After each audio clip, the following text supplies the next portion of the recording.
Well, I was wrong about that one. Oh my goodness. Tottenham Hotspur are in the Europa League semi-final. They've kept a clean sheet in a game. They've gone away to Frankfurt, Germany, one of the most intense atmospheres throughout the whole of Europe. Got a clean sheet and a 1-0 win. And a very deserved 1-0 win. I'll be honest, I wasn't too impressed with Frankfurt. They had some chances towards the end, but I think we contained them really well. That was a really good game plan. And I've criticised Ange Postecoglou a lot this season. I've called for his head. I've called for him to be sacked. I called for him to not even have this game. But he's proven me wrong in this instant. I am absolutely in disbelief.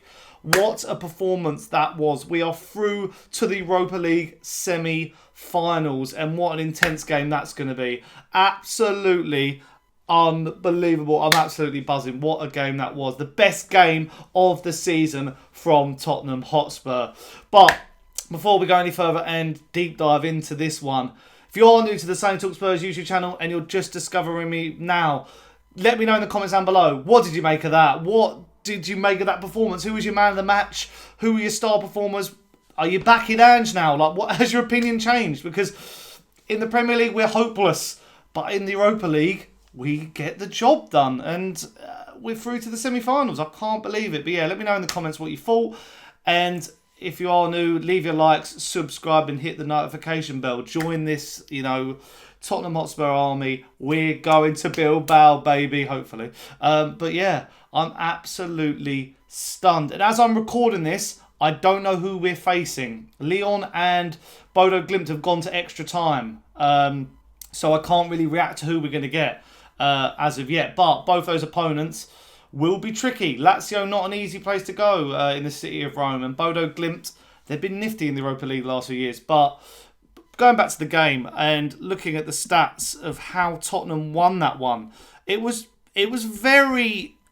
such a good game plan. It's the most street smart and nuanced we've had in a while. As the stats update on my screen, Frankfurt had the lion's share of the possession, 61% to our 39. 14 shots, 5 on target, us with 12 and 3. And I thought there were so many good performances from players who have not delivered at the top level for a long, long time. I thought Vicario, very, very good, very, very clever. Romero and Van der Ven, fantastic. Apart from Romero at the end, I'm not sure what he was doing. I think he must have been a bit concussed from that, from the altercation in the box. But both fantastic. Udogie, incredible. Porro was okay, but he had a good enough game. Bentancur, I think he might have been my man of the match. He was just everywhere in this one. And then, Kulusevski came on, was good. Maddison had a good game until he got injured. Bergvall, incredible. Tell, fantastic. Solanke, unstoppable. And Brennan Johnson, he was all right. But yeah, I'm absolutely stunned after that. Just really, really good. Started the game off really well. Grew into it. I didn't think we went too gung-ho, which was good. We it was quite even to start off with the opening 20 or so minutes, 30 minutes. But that key moment was the penalty. And the fact that that wasn't given in real time is absolutely baffling. Romero pings the ball over the top and James Maddison gets on the end of it. And it's one of the best things James Maddison has done. He tracks the flight of the ball perfectly. He gets himself into danger zone and the goalkeeper absolutely takes him out. Goalkeepers get a lot of benefit of the doubt in these situations, which always shocks me. But how is that not? I thought it could have been a red card. You have to let me know in the comments down below. But how is that not given as a penalty straight away? Ages it took to, because there was obviously Maddison was injured, so they'd sorted him. Then it went to VAR, and they give the penalty. And right before half time as well, that was psychological because that atmosphere. I've been to the Frankfurt Stadium for the Euros last year. Obviously it was a bit different because it was England and that, but that's an incredible atmosphere and we proper got to them. We got in their heads from that moment. Really good. Nervous with Dominic Solanke. He hasn't scored a goal in 3 months. Thought, Tell was going to take it because he scored a penalty against Southampton recently. But Solanke, cool as you like, down the middle, sends the goalkeeper the wrong way. Fantastic. And then we had so many chances in that second half to put it to bed, and I was getting flashbacks of last week where we just didn't, it could have been 3-4-1 again. Some decision making from Kulusevski, who's going to have a bit of ring rust, was obvious, but yeah, we happily, I mean, Frankfurt did have some moments towards the end which were giving me the heebie-jeebies. I'm not going to lie, but I think we were cool, calm, and collected. That's the best performance I've seen for a while. It's a shame, we can't keep those consistent performances up. I just don't think we can do that performance week in, week out, and our league form has shown us. But with our strongest team, we are quite unstoppable, And I know I said it last week, and then I sort of contradicted myself after the Wolves game, but everything has to go into these Europa League games now. 3 games to glory. 3 games. That's all it's got to take to lift that trophy in Bilbao. And, we're as favourite as anyone. So forget about the Premier League. Put the kids out.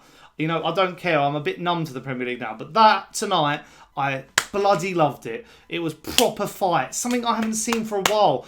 So I'm fair play to Ange Postecoglou. You proved me wrong tonight. I will say that, and I'm been a really big critic of yours over the last couple of weeks. As people know, since that Everton game, I've been calling Ange Postecoglou out more and more and more. But fair play. You've done well tonight. Tactically got it right. However you tweaked it. There was some moments where we were riding our luck, but in cup competitions, and that's what's quite funny, because you'd think, the way Ange Postecoglou plays his football, would it suit a cup competition? But it's been working. There's only been the Galatasaray game where we got proper trounced, but that was a really young and naive defence in that game. Archie Gray having to play at the back, and Ben Davis, and it's Ben Davis and Archie Gray at the right back, and then Dragerson as well. So honestly, I'm absolutely stunned that that's happened. It was quite comfortable as well. Like, there was moments where I felt comfortable, I felt confident, that we were going to keep the clean sheet, that we were going to get this over the line. And so many times watching games like this as a Spurs fan, you think, it's not going to happen here. It's not going to happen, but there must be something about quarterfinals in a green kit. I'm thinking Man City. I'm thinking, I think it was 2019 on this day when we beat Man City, and that green kit we wore in the semi-final against Ajax. We obviously, we do prefer having that home leg first. I'm not actually sure. Please let me know. I need to check whether we've got the home leg or the away leg first. I prefer bringing it back home. And having to do your job out there first and then coming back. But yeah, I think Frankfurt, we kept Ekitike quiet. Marek Götze went off injured. That was quite a big moment in the game as well. So yeah, absolutely buzzing with that. I'm stunned. I'm absolutely stunned. So fair play. It's just incredible. Absolutely incredible from the boys today. Just some of those individual performances. Bergvall. How is a kid this young just been fantastic? Just been absolutely fantastic. Fair play to the lad. Honestly, so proud of him. And just Tell as well. I mean, there's a lot of players there that I've criticised this season, but they proper fought for it tonight. The things that were missing in the games, such as Aston Villa in the FA Cup and Liverpool in the semi-final second leg of the Carabao Cup, we flipped on its head. And I'll tell you what, I was watching a Barnaby Slater video the other day, and he was sort of previewing the Europa League fixture, and he was saying that, the fact that we won that first leg against Liverpool, maybe that was the reason that we went to Anfield and defended.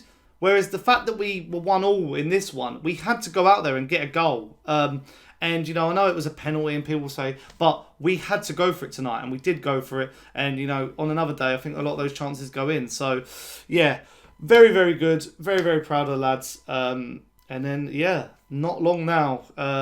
The semi-finals are very soon. I think they're the week of the 1st of May and the 6th, potentially 7th. I was looking at them briefly during the game, but then not trying to get my hopes up. But yeah, I'm absolutely wow. Just wow. I'm shocked. But yeah, let me know what you made of it in the comments down below. And as I said at the beginning, leave your comments, like, subscribe, hit the notification bell, and also go back and watch some of my other bits of content. And share the love, because I did a really good video with Billy T, notorious tweeter Billy T. We previewed the Frankfurt game in that one, but there's loads of other good talking points in that. But until next time, guys, up the Spurs. I'll probably have a video live on Saturday as well, so stay tuned for that. But until then, see you guys later. Ciao.